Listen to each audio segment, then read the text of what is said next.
आधुनिक समय में डेटा का संग्रह करने का, आंकड़ों को जुटाने के लिए, संग्रह करने के लिए, एकत्रित करने के लिए सबसे ज़्यादा जिस विधि का प्रयोग होता है और लोकप्रिय भी है, सफल भी है और सबसे इम्पॉर्टेंट कम समय में बहुत ज़्यादा एरिया, बहुत बड़े एरिया से कम पैसों में, कम लागत में ये इकट्ठा किया जा सकता है, जिसको बोलते हैं प्रश्नावली या अनुसूची विधि। इंग्लिश में बोलते हैं क्वेश्चनियर्स। इसमें क्या होता है ना, एक सेट ऑफ क्वेश्चन तैयार कर लिया जाता है किससे रिलेटेड, जो आपके उद्देश्य है, जिस टॉपिक पर, जिस बिंदु को रिलेटेड आपको जानकारी इकट्ठा करनी है। जैसे मान लो आपको जो है विभिन्न व्यापारियों के आय, विभिन्न व्यापारियों के बिक्री से संबंधित आंकड़े इकट्ठा करनी है, तो उससे रिलेटेड पहले आप छोटे छोटे क्वेश्चन तैयार कर लेते हैं और इस क्वेश्चनों को इस तरह से तैयार करते हैं ताकि हर एक व्यापारी, हर एक व्यक्ति उसको आसानी से क्वेश्चन को समझ सके और अपने आंसर को दे सके। और ये क्वेश्चंस किसी भी तरह के हो सकते हैं। आप बेसिकली छोटे क्वेश्चंस रखते हो, जैसे एमसीक्यूज टाइप में होता है, ट्रू फॉल्स के टाइप में होता है, फिल इन द ब्लैंक्स के टाइप में होता है, वन वर्ड का हो सकता है, कभी कभी एक दो लाइन का भी हो सकता है, खुले सिरे वाला भी हो सकता है, कोई दिक्कत नहीं है। तो लेकिन ऐसे होने चाहिए ताकि क्वेश्चन पढ़ के उनको समझ में आए, वो आसानी से अपने जवाब दे सके। फिर उसको जवाबों को आप वापस लेते हो और उसको अध्ययन करने के बाद अपना रिजल्ट, अपने उद्देश्यों की पूर्ति करते हो। तो ये जो प्रश्नावली अनुसूची विधि है, ये क्या है, किस प्रकार से ये प्रयोग होता है, कितने प्रकार का होता है और आज के डेट में सबसे ज़्यादा लोकप्रिय ये क्यों है। आपने देखा होगा, आप जब YouTube चैनल देखते हैं तो उसमें एक सर्वे आ जाता है जिसमें क्वेश्चन दे रखा होता है, जिसमें किसी भी ऑप्शन को आपको टिक करना होता है। आप फेसबुक यूज़ करते हैं, आप इंस्टा यूज़ करते हैं, वहाँ पर बीच बीच में एक सर्वे होता रहता है जहाँ पर क्वेश्चन लिख के आ जाता है और उसके अकॉर्डिंग आपको जवाब देना होता है। वो सब प्रश्नावली अनुसूची विधि का ही एक उदाहरण है, जिसके माध्यम से अलग अलग एजेंसी अलग अलग प्रकार से अपने उद्देश्यों की पूर्ति के लिए, अपनी जानकारी इकट्ठा करने के लिए प्रयोग में लाता है। और ये सफल भी है, शुद्ध भी है, विश्वसनीय भी है, हर तरीके से कामयाब विधि है। तो ये है क्या, प्रश्नावली या अनुसूची। ठीक, किसे बोलते हैं इसको, दैट इज प्रश्नावली विधि, अनुसूची, क्वेश्चनियर या शेड्यूल बोलते हैं। तो प्रश्नावली क्या है, प्रश्नावली एक शोध उपकरण है। शोध मतलब जिसको इन्वेस्टिगेट किया जाता है, जहाँ पर जानकारी इकट्ठा किया जाता है, अनुसंधान जिसको बोलते हैं, जिसमें प्रश्नों या अन्य प्रकार के संकेतों का एक सेट होता है जिसका उद्देश्य उत्तरदाता से जानकारी एकत्रित करना होता है। इसका मतलब यहाँ पर ये प्रश्नों क्या होता है, ये प्रश्नावली बेसिकली क्या बोलते हैं, इसको बोलते हैं प्रश्नों का समूह होता है। आप बात होते हैं ये प्रश्न किस प्रकार के होते हैं, बेसिकली हम नॉर्मल कहते हैं कि ऐसे छोटे सरल और प्रश्न होते हैं जिसका जवाब उत्तरदाता आसानी से दे सके। नेक्स्ट है बेसिकली एक शोध प्रश्नावली आमतौर पर बंद अंत वाले प्रश्नों और खुले अंत वाले प्रश्नों का मिश्रण होता है। ये एमसीक्यूज भी हो सकते हैं जिसमें ऑलरेडी आंसर दे रखे होते हैं, उसमें से उसको चुनना होता है, या फिर खुले सिरे वाला हो सकता है। ठीक है, खुले सिरे वाला मतलब जिसमें आंसर वो अपने मन से, अपने हिसाब से लिख सकता है, 2 या 3 लाइन दे दिया जाता है, इसमें अपने आंसर लिखिए। तो किसी प्रकार का हो सकता है। खुले अंत वाले लंबे फॉर्म वाले प्रश्न उत्तरदाता को अपने विचारों को विस्तार से प्रस्तुत करने का जो है क्षमता प्रदान करता है, जबकि जो बंद अंत वाले होते हैं जिसमें से ऑलरेडी जवाब दिए रहते हैं, आपको केवल जवाबों में से चुनना होता है, आपको ज़्यादा अपने दिमाग नहीं लगाना है, बस जो दिए गए ऑप्शन है उसको चुनना होता है। शोध प्रश्नावली 1838 में लंदन की सांख्यिकी सोसाइटी द्वारा विकसित किया गया था ताकि हमें विस्तृत जानकारी प्राप्त हो सके उत्तरदाताओं के बारे में। और डेटा संग्रह प्रश्नावली से एकत्रित हेतु गुणात्मक और मात्रात्मक दोनों प्रकृति का हो सकता है। प्रश्नावली सर्वेक्षण के रूप में दी जा सकती है और सर्वेक्षण में हमेशा एक प्रश्नावली होता है। सर्वेक्षण का मतलब होता है सर्वे। जब भी हम किसी भी चीज़ का सर्वे करते हैं, वहाँ पर प्रश्नों का सेट तैयार करते हैं, अच्छे, सरल और उचित प्रश्नों का सेट। ऐसे में अगर एक अच्छा प्रश्नावली हम तैयार करते हैं जिससे हम जानकारी जुटाएं, तो इसका फ़ायदा क्या होता है, इसका लाभ, क्योंकि बेसिकली लाभ के लिए ही प्रश्नावली तैयार होती है। लाभ तब भी मिलेगा जब आप अपने उद्देश्यों की प्राप्ति कर पाए, और उद्देश्यों की प्राप्ति करने के लिए आपको एक सुसंगठित, सुव्यवस्थित और एक सरल प्रश्नावली तैयार करना पड़ेगा। तो ये प्रश्नावली के प्रमुख गुण क्या है उसको बाद में पढ़ेंगे, पहले ये पता कर लेते हैं। अगर आपने एक अच्छे प्रश्नावली तैयार किया है, सर्वेक्षण के लिए अच्छे प्रश्नों को तैयार किया है, तो उसको क्या लाभ मिल सकता है आपको।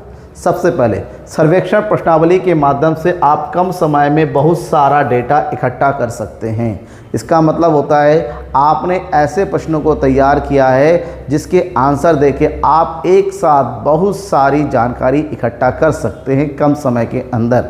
दूसरा, यदि आपके पास अपने लक्षित दर्शकों के लिए इस्तेमाल किए जाने वाले प्रश्नों का एक मानक सेट है, मतलब जो आपके दर्शक है, जो आपके उत्तरदाता है, उसके लिए आपने एक बहुत ही उपयोगी सेट तैयार किया है और उसमें किसी भी प्रकार के पूर्वाग्रह नहीं है, मतलब पूर्वाग्रह मतलब पक्षपात नहीं है, आपने उल्टे सीधे क्वेश्चन नहीं रखे हैं, सरल और सीधे और सटीक क्वेश्चन रखे हैं, तो उत्तरदाताओं के उत्तरों के आधार पर प्रश्नों का तर्क लागू कर सकते हैं और आसानी से अपने जवाब प्राप्त करके अपने उद्देश्यों की पूर्ति कर सकते हैं।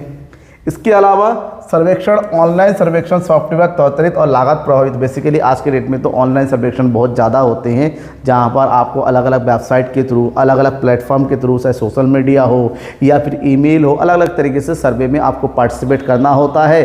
पार्टिसिपेट करते भी है, चाहे आप डायरेक्टली किए हो, इनडायरेक्टली किए हो, तो वहाँ से आप प्रभावित तरीके से और आपको प्रतिक्रिया डेटा को डिज़ाइन, वितरित और विश्लेषण करने के लिए सुविधाओं का एक समृद्ध सेट प्रदान करता है। मतलब आप अपने इसके थ्रू देख रहे हैं, अलग अलग स्कूल कॉलेज वाले भी सर्वेक्षण करवाते रहते हैं ऑनलाइन के माध्यम से।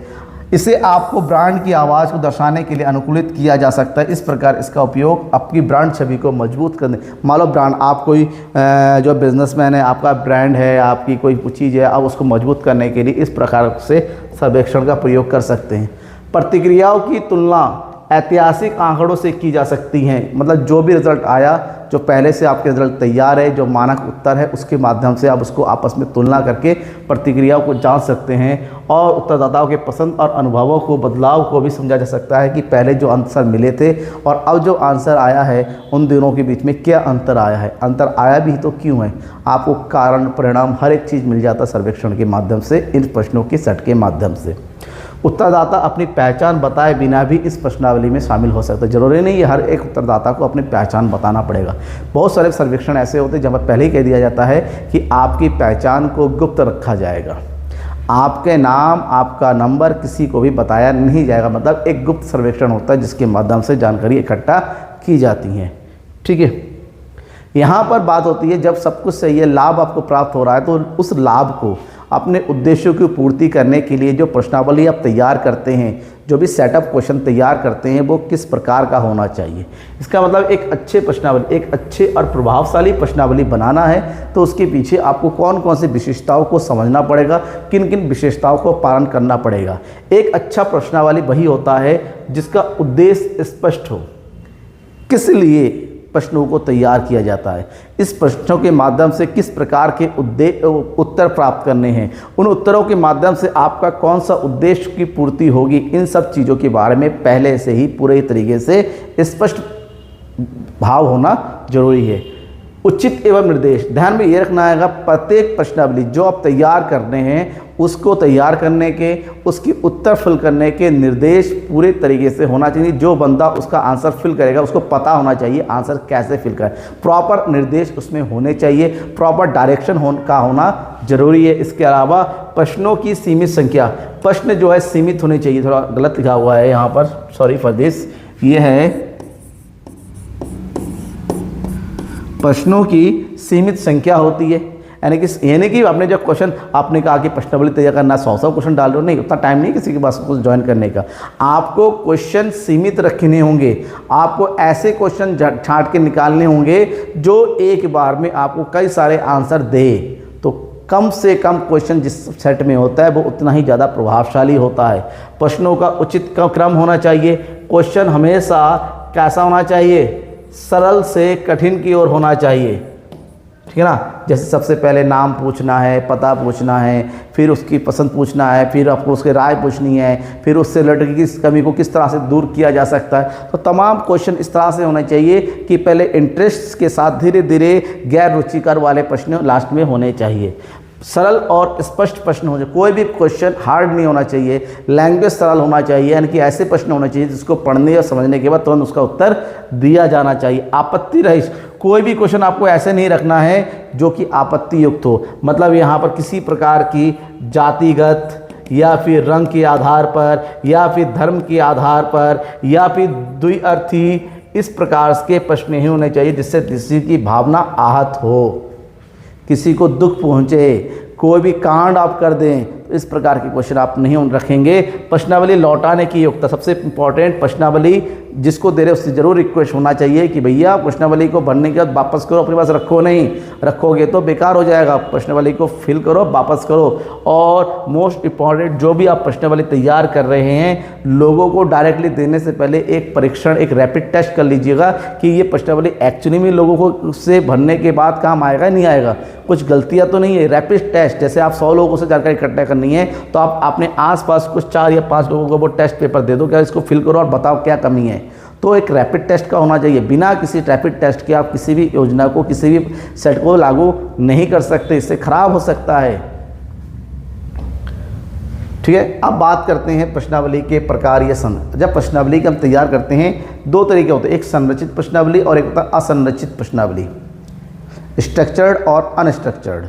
क्या होता है? संरचित प्रश्नावली मात्रात्मक डेटा एकत्र करती है। प्रश्नावली की योजना डिज़ाइन सटीक जानकारी एकत्र करने के लिए बनाई गई है। यहाँ पर मात्रात्मक जांच होती है, मतलब यहाँ पर औपचारिक जांच होती है, औपचारिक उत्तर प्राप्त किए जाते हैं। यहाँ पर पहले से सब कुछ बंधा होता है कि इस योजनागत तरीके से इस आधार पर प्रश्न के उत्तर देने हैं, उसके बाहर के उत्तर यहाँ पर नहीं दिए जा सकते। जैसे कि एमसीक्यूज़ में पहले एमसीक्यू सारे ऑप्शन दे रखे तो उसमें केवल टिक करना होता है, ट्रू फॉल्स में सत्य या असत्य ही बोलना होता है, फिल इन द ब्लैंक्स में ऑप्शन दे रखा तो उसमें से कोई से एक को चूज करना होता है। और ये पहले से ही संचित डेटा की जांच करती हैं और किसी भी पूर्व परिकल्पना के मान्य करने में मदद करती है, यानी कि आपके उत्तर जो दे रखे तो उसी में से चुनना पड़ता है।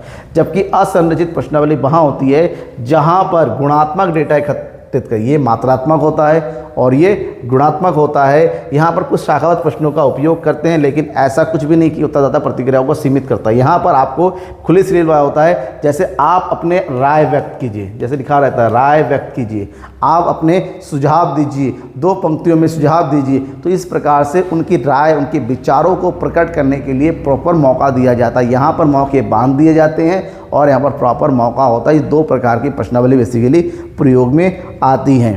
अब परिभाषाओं की बात करते हैं, प्रश्नों के प्रकार, किस प्रकार के प्रश्न पूछे जाते हैं इसके अंदर।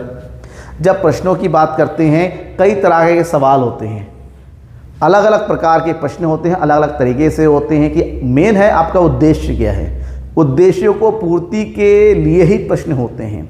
सरल, स्पष्ट, सुसंगठित, सुस्पष्ट होना चाहिए, लेकिन वो किस तरह के होंगे वो डिपेंड करता है आपके उद्देश्य के ऊपर। बेहतर जानकारी और निर्णय लेने के लिए सबसे अच्छे ग्राहक संतुष्टि सर्वेक्षण टेम्पलेट सबसे अधिक इस्तेमाल किए जाते हैं। मतलब कुछ इस प्रकार से होते हैं, जैसे खुले अंत वाले प्रश्न।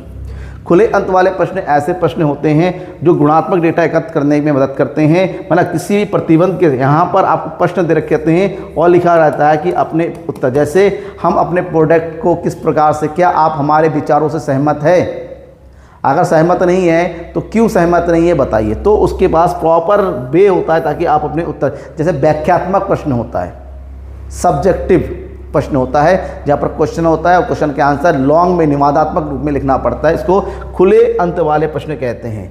दूसरा होता है द्विभाजक प्रश्न। द्विविभाजक प्रश्न आमतौर पर हाँ या नहीं बंद अंत वाला प्रश्न होता है। मतलब यहाँ पर 2 ऑप्शन रखा होता है, हाँ या नहीं, सही या गलत। इस प्रश्न आमतौर पर आवश्यक सत्यापन की आवश्यकता के मामले में उपयोग किया जाता है। यहाँ पर 2, मतलब एक यस पॉजिटिव में और एक नेगेटिव में आपको ऑलरेडी आंसर फिल किया तो उसमें से चुनना होता है। फिर होता है बहुविकल्पीय प्रश्न। कुछ प्रश्न ऐसे होते हैं जहां पर ऑलरेडी आपके पास विकल्प दे रखे होते हैं, जैसे ए, बी, सी, 3 विकल्प हो सकते हैं, 4 हो सकते हैं, 5 हो सकते हैं, जिसमें से आपको किसी एक विकल्प को चुनना होता है। उसे बहुविकल्पीय प्रश्न यानी कि ऑब्जेक्टिव क्वेश्चन के नाम से जानते हैं। फिर होता है स्केलिंग प्रश्न। ये प्रश्न 4 माप पैमानों, नाममात्र, क्रमिक, अंतराल और अनुपात के सिद्धांतों पर आधारित होता है। इस पैमाने के मौखिक गुणों का उपयोग करने वाले कुछ प्रश्न होते हैं, जैसे रैंक ऑर्डर प्रश्न होता है, लिकर्ट स्केल प्रश्न होता है, सिमेंटिक डिफरेंशियल स्केल प्रश्न होता है, टिपिकल स्केल। बेसिकली ओरल वे में जब क्वेश्चन हो, जैसे कोई ओरल में क्वेश्चन को पूछा जाता है, उस केस में ये स्केलिंग प्रश्न पूछा जाता है, जहाँ पर उससे रैंक, उसके विचार, आधार के आधार पर क्वेश्चन पूछ लिए जाते हैं। फिर होता है चित्रात्मक प्रश्न। चित्रों के माध्यम से चित्रों को चुनने के आधार पर कि उपयोग से चित्रों की व्याख्या के आधार पर प्रश्न, बेसिकली ये इंटरव्यू में अक्सर पूछा जाता है चित्रों के आधार पर। इस प्रकार के प्रश्न का उपयोग करना आसान होता है और उत्तरदाता को उत्तर देने को प्रस्तुत भी, क्योंकि अच्छे डिजाइनदार, अच्छे छोटे छोटे बढ़िया ब्यूटीफुल जो चित्रों का प्रयोग किया जाता है और उन चित्रों के माध्यम से जो है आंसर प्राप्त किए जाते हैं। तो इस प्रकार से आपने पता चल गया कि अलग अलग प्रकार के प्रश्नों का प्रयोग होता है। अब बात होती है प्रश्नावली के प्रकार। प्रश्नावली के माध्यम से जब हम जवाब प्राप्त करते हैं वो कितने प्रकार के माध्यम से, प्रश्नावली कितने प्रकार से तैयार की जाती है, यानी कि प्रश्नावली के माध्यम से जो उत्तर प्राप्त करते हैं, उत्तर प्राप्त करने की विधियाँ कौन सी होती है, सीधी बात, उत्तर प्राप्ति की विधियाँ। तो यहाँ पर जब प्रश्नावली प्राप्त की जाती है अलग अलग विधियाँ होती हैं। एक होता है कंप्यूटर क्वेश्चनियर, मतलब कंप्यूटर क्वेश्चन मतलब ऑनलाइन के माध्यम से, कंप्यूटर के माध्यम से, ईमेल हो गया, ठीक है ना, सोशल मीडिया के माध्यम से, टेलीफोन यानी कि कॉल करने के माध्यम से, इन हाउसिंग क्वेश्चनियर जिसको इन्यूमरेटर मेथड के नाम से भी जानते हैं, घर घर जाकर प्रश्नों को पूछ के जवाब तैयार किया जाता है, और मेल क्वेश्चन मतलब डाक के माध्यम से। अलग इस 4 प्रकार से बेसिकली प्रश्नावली का प्रयोग किया जाता है और जवाब प्राप्त किए जाते हैं। सबसे पहले विधि का प्रयोग करते हैं ऑनलाइन प्रश्नावली। ऑनलाइन प्रश्नावली बेसिकली ये एक ऐसी प्रश्नावली होती हैं जहां पर प्रश्नों को ईमेल के माध्यम से, सोशल मीडिया के माध्यम से, जैसे फेसबुक हो गया, ट्विटर हो गया, आजकल भी ट्विटर को एक्स बोलते हैं, ठीक है, इंस्टा के माध्यम से, यूट्यूब के माध्यम से, अलग अलग कैटेगरी में अलग अलग प्रकार से इन प्रश्नावली को दिया जाता है, भेजा जाता है और ऑनलाइन ही इसके आंसर प्राप्त किए जाते हैं। जिसमें सबसे उपयोगी विधि होता है ईमेल के माध्यम से। यहाँ पर एक साथ कई लाखों करोड़ों लोगों को जो है के माध्यम से सर्वे करा जा सकता है। सबसे आसान विधि है, सबसे कम खर्चा भी होता है, लेकिन इसके ये है कि बहुत सारे लोग इसके माध्यम से जवाब देने को इग्नोर कर सकते हैं कि नहीं, अनदेखा कर दिया जाता है और इससे ये होता है कि हमें एक्चुअली में जवाब नहीं मिल पाता। आसान तो है लेकिन लोगों के माध्यम से, लेकिन इसका फ़ायदा है कि ये जल्दी जो है ख़राब नहीं होता है, ठीक है ना, बेकार नहीं होता है। अपने हिसाब से जब समय होता है उत्तरदाता अपने फुर्सत निकाल के इसके जवाब को दे सकता है। दूसरा होता है टेलीफोनिक विधि। अब अगर किसी को उससे के साथ आप पर्सनली आप डायरेक्ट जो टॉक टू टॉक बात करके उससे तुरंत क्वेश्चन पूछ के जवाब लिखना चाहते हैं तो टेलीफोन कर सकते हैं। इसको टेलीफोनिक मेथड के माध्यम से हम जवाब प्राप्त करना बोलते हैं, टेलीफोनिक मेथड बोलते हैं इसको। इसके माध्यम से जवाब प्राप्त करने के लिए उनको फ़ोन किया जाता है। बेसिकली फ़ोन थोड़ा खर्चा तो उसमें होता ही है, क्योंकि आज के दौर में चलो अनलिमिटेड डेटा होता है, एक बार हो गया, हज़ारों लोगों को कॉल करो, क्या फ़र्क पड़ता है। लेकिन इसमें समय चाहिए होता है, क्योंकि हर किसी को एक बार में एक ही व्यक्ति को कॉल किया जा सकता है। लेकिन यहाँ पर शुद्ध डेटा कलेक्ट करने में आसानी मिलती है और जवाब मिल भी जाता है। बेसिकली कुछ लोग कॉल का जवाब नहीं देते हैं, कुछ लोग दे देते हैं। जैसे आपने देखा होगा अलग अलग यूनिवर्सिटी से, अलग अलग कॉलेज से, अलग अलग एजेंसी से बीच बीच में आपको कॉल आते रहेंगे कि आपसे सुझाव मांगा जा रहा है, सुझाव संबंधी कॉल है, या कह सकता है गुणवत्ता के लिए आपकी इस कॉल को रिकॉर्ड किया जा सकता है। ये भी एक माध्यम है जिसके माध्यम से सूचनाओं का संग्रह किया जाता है, लेकिन ये थोड़ा सा महंगा तरीका होता है बाकी से ईमेल के माध्यम से, क्योंकि यहाँ पर टॉकिंग के लिए थोड़ा पैसे आपको देने पड़ते हैं, लेकिन प्रभावी ज़्यादा है क्योंकि डायरेक्टली बात करके आप अपने जवाब प्राप्त करते हो। इन हाउस प्रश्नावली या गणक विधि, इनोवेटर मेथड बोलते हैं, ये प्रश्नावली की सबसे शुद्ध और सबसे अब तक यहाँ तक की सबसे महंगी और सबसे धीमी विधि है। क्यों? क्योंकि यहाँ पर एक गणक जिसको इनोवेटर बोला जाता है,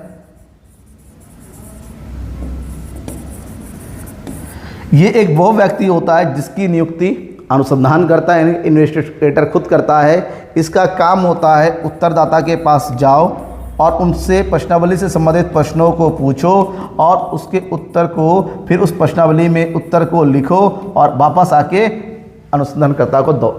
तो ये विधि सटीक विधि है। इसका लाभ ये होता है कि यहाँ पर उत्तरदाता आसानी से अपने वातावरण में रह के किसी के दबाव में आए बिना प्रश्नों को वो सुनता है और अपने जवाब को दे देता है और जवाब शुद्ध होते हैं। क्योंकि बेसिकली अगर वो हमें मानते हैं इस विधि का प्रयोग सबसे ज़्यादा वहाँ होते हैं जहाँ पर उत्तरदाता पढ़ा लिखा नहीं होता या कम पढ़ा लिखा होता है, या फिर इतनी सक्षमता उसके अंदर नहीं है कि अपने जवाब को खुद लिख सके। वहाँ पर वो गणक को भेजता है या ठीक है ना, किसी भी तरीके से डायरेक्टली उससे कांटेक्ट करता है, अपने प्रश्नावली के जवाब उस क्वेश्चन पूछता है और वहाँ से जवाब इकट्ठा कर लेता है। तो इनोवेटर मेथड बहुत ही लाभदायक होता है, लेकिन खर्चीला होता है क्योंकि इनोवेटर को सैलरी भी देनी होती है, आने जाने का खर्चा भी होता है, थोड़ा महंगा विधि है ये।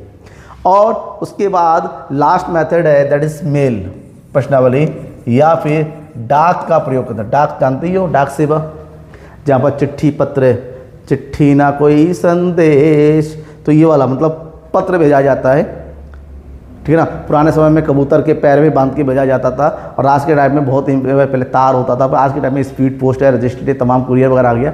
तो यहाँ पर डाक के माध्यम से, पोस्ट ऑफिस के माध्यम से, ठीक है ना, जो है जानकारी इकट्ठा की जाती है। और लेकिन इसका प्रयोग आप बहुत ही ज़्यादा अपरिचित होने नहीं, क्यों?